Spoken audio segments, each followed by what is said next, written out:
Let me welcome you all to this discussion, the panel discussion on the transformation of economies in Africa. As you probably know, Africa is experiencing rapid economic growth and rapid economic transformation. So for the last decade or so, economy is growing at 4%, 5%, sometimes even 6% per year.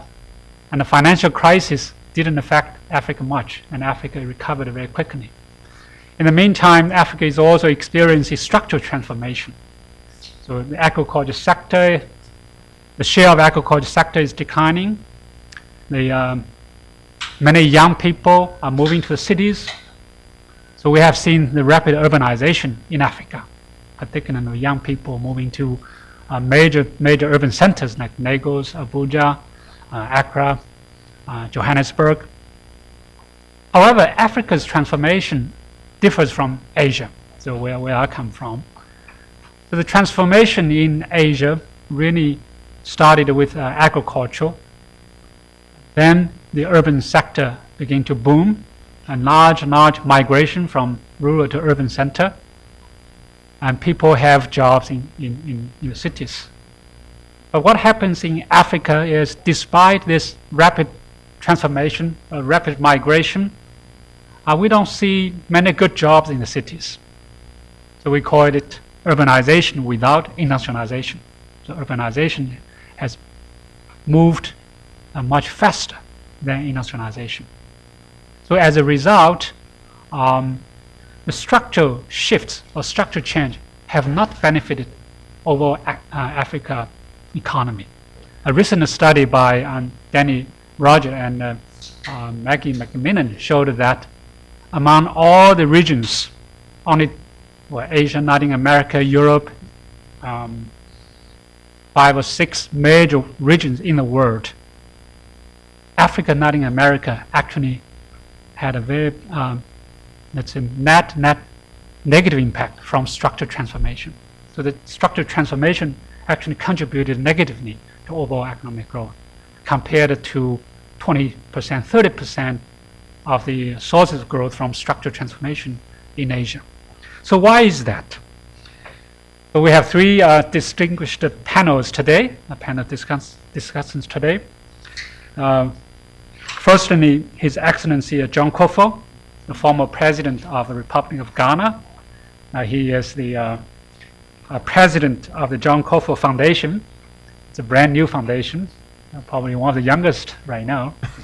And he previously served as a chairperson of the African Union and also the chairperson of ECOWAS, Economic Community for West Africa States. So he's not only a leader for Ghana, but also a leader for Africa, West Africa, and the whole Africa. And he has received several awards, including the 2011 World Food Prize. His Excellency is not new to IFPRI, so he has served as 2020 IFPRI 2020 Initiative Advisory Council member.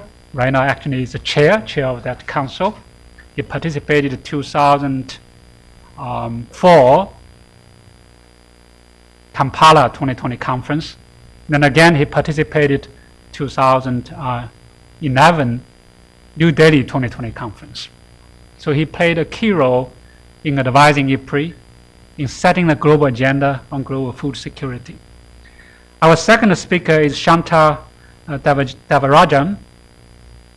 He is a chief economist of the World Bank for the African region.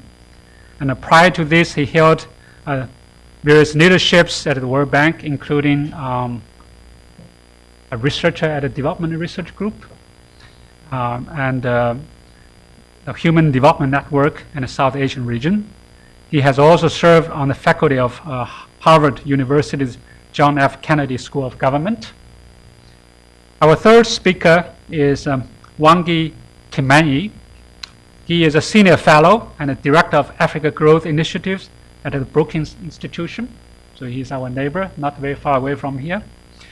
He's also a research associate at the University of Oxford's Center for the Study of African Economies, and associate professor at the University of Connecticut's Economics Department. Prior to this, he served as the founding executive director of the Kenya Institute of Public Policy Research and Analysis, and was also a member of the faculty at the University of Connecticut and the University of Mississippi. So President Kofo will share Ghana's experience with its transformation process, and Chantal will discuss the challenges and opportunities for African economies as they undergo the process of transformation. And Wangi will talk about growth in Africa and the prospects for broad-based economic transformations. And each speaker will have 12 minutes, 13 minutes. After that, we'll open for questions. Your Excellency, President Kofo, please.